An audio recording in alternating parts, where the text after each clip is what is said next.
পক্ষে ভোট দেবে। আর তার পাশাপাশি আমরা লক্ষ্য করছি নব্য ফেসিবাদ মাথা চালিয়ে ওঠার চেষ্টা করছে। আমি স্পষ্টভাবে বলতে চাই, আবু সাইদ মুগ্ধদের দেশে আর কোন ফেসিবাদকে মাথা উঁচু করে দাঁড়াতে দেওয়া হবে না। লক্ষ্য করছি আমাদের বন্ধের উপর হামলা করা হচ্ছে, লক্ষ্য করছি বিভিন্ন জায়গায় আমাদের ভাইয়ের উপর হামলা করা হচ্ছে, হুমকি ধমকি দেওয়া হচ্ছে, ঘরে ঘরে হুমকি ধমকি দেওয়া হচ্ছে।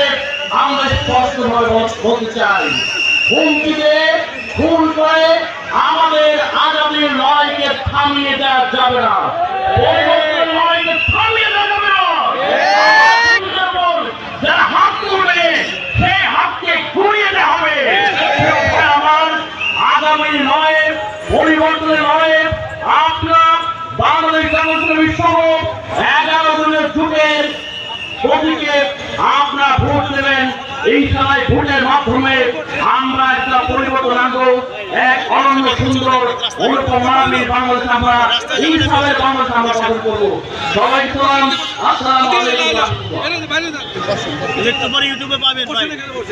সম্মানিত সাথী বন্ধুগণ, এই পর্যায়ে বক্তব্য রাখছেন শহীদি কাফেলা বাংলাদেশ ইসলামী ছাত্র শিবিরের সাবেক কেন্দ্রীয় সভাপতি, বাংলাদেশ জামায়াত ইসলামী নারায়ণগঞ্জ মহানগরীর সম্মানিত আমির